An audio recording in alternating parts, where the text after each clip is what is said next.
மதுரை மாவட்டம் திருமங்கலம் அருகே கல்குவாரிகளுக்கு எதிர்ப்பு தெரிவித்து 10க்கும் மேற்பட்ட வாகனங்களில் பேரணியாக சென்ற 5 கிராம பொதுமக்கள் கப்பலூர் சுங்கச்சாவடியிலிருந்து நடந்து பேரணியாக சென்றனர்.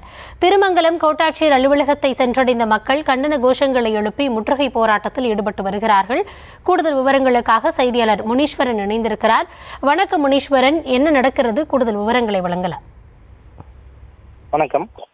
மதுரை மாவட்டம் கள்ளிக்குடி தாலுகாவுக்கு உட்பட்ட கல்லணை, அச்சங்குளம், தூம்பகுளம், டி புதூர் மற்றும் புதிய நெடுங்குளம், உலகாணி ஆகிய 5 கிராமத்திற்கு உட்பட்ட பகுதிகளில் ஏற்கனவே சுமார் 8க்கும் மேற்பட்ட கல்குவாரிகள் மக்களின் எதிர்ப்பை மீறி சட்ட விதிகளுக்கு உட்படாமல் 300 அடிக்கும் மேல் ஆழமாக தோண்டி செயல்பட்டு வருவதாகவும், இதனால் நிலத்தடி நீர்மட்டம், விவசாயம் பாதிக்கப்பட்டுள்ளதாகவும், மேலும் தங்களது கிராம காவல் தெய்வமான மலைமேல் உள்ள ஐயனார் கோவில் அழியும் நிலையில் உள்ளதாகவும் தெரிவிக்கின்றனர்.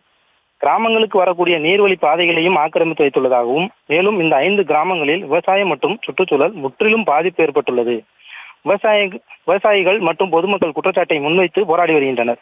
மேலும் கிராம பெண்களுக்கு குவாரிகளில் இருந்து வெளிப்படும் தூசிகளால் சுவாச கோளாறு, கர்ப்பப்பை கோளாறு போன்ற பல்வேறு உடல்நல கோளாறுகள் ஏற்படுவதாகவும் தெரிவிக்கின்றனர். இந்த நிலையில் கிராம மக்களின் எதிர்ப்பையும் மீறி புதிதாக 3 கல் குவாரிகளுக்கு அனுமதி அளித்திருப்பதால் அதனை கண்டித்து கிராம மக்கள் விவசாயிகள் குறைதீர் கூட்டம், உங்களுடன் ஸ்டாலின் முகாம் புறக்கணிப்பு உள்ளிட்ட பல்வேறு போராட்டங்களை கடந்த 40 நாட்களுக்கும் மேலாக நடத்தி வருகின்றனர். இதனைத் தொடர்ந்து இன்று சுமார் 5 கிராம பொதுமக்கள் சுமார் 500க்கும் மேற்பட்டோர் ஒன்றிணைந்து 10க்கும் மேற்பட்ட வாகனங்களில் பேரணியாக சென்று கப்பலூர் சுங்கச்சாவடியில் இருந்து திருமங்கலம் விருதுநகர் 4 வழிச்சாலை வழியாக நடந்து பேரணியாக சென்று திருமங்கலம் கோட்டாட்சியர் அலுவலகம் முன்பு தீர்வு கிடைக்கும் வரை இங்கிருந்து செல்ல மாட்டோம் என கோஷங்கள் எழுப்பி போராட்டத்தில் ஈடுபட்டு வருகின்றனர்.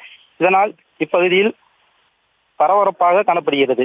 மேலும் வருவார் கோட்டாட்சியர் அலுவலகம் முன்பு 50க்கும் மேற்பட்ட காவல்துறையினர் பாதுகாப்பு பணியில் ஈடுபடுத்தப்பட்டுள்ளது குறிப்பிடத்தக்கது. விவரங்களுக்கு நன்றி முனீஸ்வரன்.